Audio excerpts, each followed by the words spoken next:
Agora nós vamos para a segunda parte de história. Essa parte que fala aqui, ó, dos movimentos políticos e sociais em São Paulo, conflitos entre indígenas e colonizadores. Aquela apostila de geografia e história de São Paulo. Está na página 19 do livro. Então, de acordo com a apostila, como ficou conhecido o conflito entre os indígenas e os portugueses? Então, está escrito assim na apostila, ó, conflito entre indígenas e colonizadores. A partir de 1530, muitos portugueses se estabeleceram em nossa região, com o objetivo de colonizá-la, povoá-la, educá-la.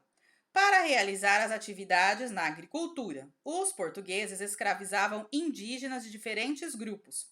Por isso, a partir de 1540, nativos dos grupos Tupinambá, Goitacá e Aimoré se uniram contra os colonizadores. Eles contaram com o apoio dos franceses, que desejavam explorar o pau-brasil no litoral.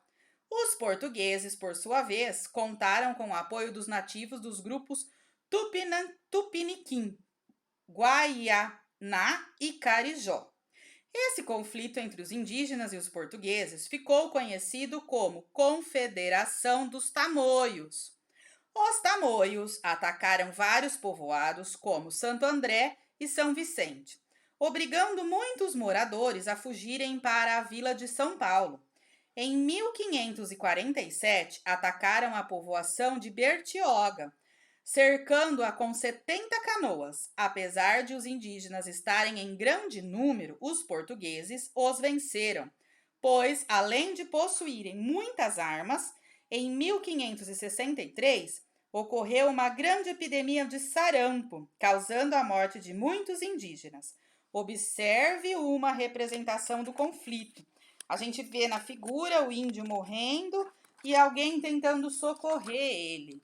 Então, certo? Então, como que chama esse conflito? Ele se chama Confederação dos Tamoios. 2. A revolta liberal. Nas batalhas entre as tropas dos rebeldes e as do governo imperial, quem venceu o conflito? Os indígenas, os rebeldes ou o governo imperial?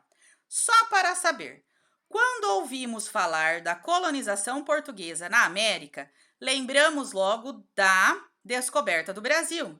Pensamos, será que o Brasil foi realmente descoberto pelos portugueses? Antes da chegada dos portugueses, não existiam povos e sociedades habitando a nossa terra? Existiam? Não, existiam os índios. Mas é lógico que existiam habitantes no Novo Mundo. Eram os diferentes povos indígenas, considerados os povoadores da região. O processo que promoveu o primeiro contato entre portugueses e indígenas foi um encontro de culturas, ou uma conquista, um desencontro de culturas. Então, foi um encontro de culturas ou um desencontro?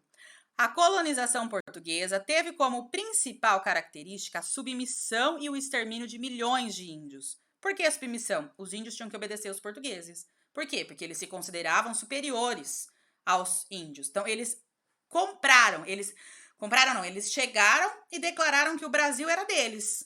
Colonizaram o Brasil e resolveram que os índios que já moravam aqui, eram os donos do Brasil, viraram empregados. E aí muitos deles morreram porque não queriam aceitar isso.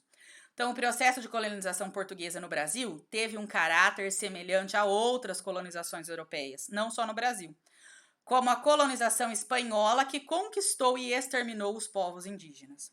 Pesquise quais influências indígenas na cultura brasileira estão enraizadas em todos os indivíduos e vão desde objetos, comida ou ações simples como a pesca.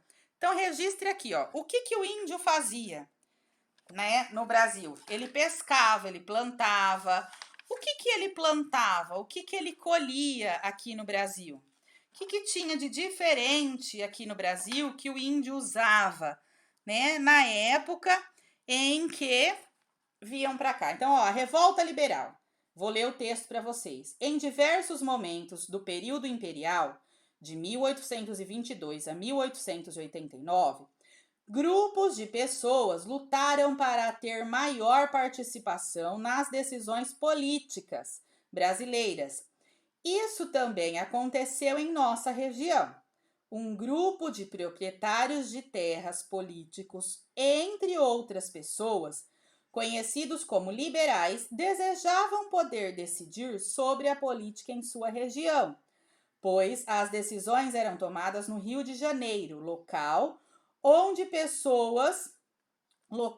morava o imperador Dom Pedro II, sem contar com a participação das pessoas que moravam nas outras províncias brasileiras. Então, essa reviravolta aqui, ó, essa revolta liberal aconteceu porque só o Rio de Janeiro tomavam as decisões, que é onde morava o imperador, sem se preocupar com as outras regiões, as outras províncias do Brasil. Assim, algumas pessoas se reuniram em Sorocaba e decidiram lutar a fim de ter maior participação nas decisões. Para auxiliá-los, contaram com o apoio de moradores de outras cidades paulistas, como Itapetininga, Itu, Porto Feliz e Capivari. Ocorreram batalhas entre as tropas de rebeldes e as do governo imperial, mas as tropas de Dom Pedro II venceram. Liberais da região de Taubaté e Areias também se rebelaram, mas novamente as tropas do governo imperial venceram. Então, nas batalhas entre as tropas dos rebeldes, que eram o povo, e as do governo imperial, que era a tropa de Dom Pedro, quem que ganhou o conflito? Governo imperial, né, gente? Sempre. Por quê? Porque eles tinham mais armas, eles tinham mais meios, né? Já que Portugal era o colonizador do Brasil e o Dom Pedro era o imperador, certo? Então, terminamos aqui a história da 7ª semana.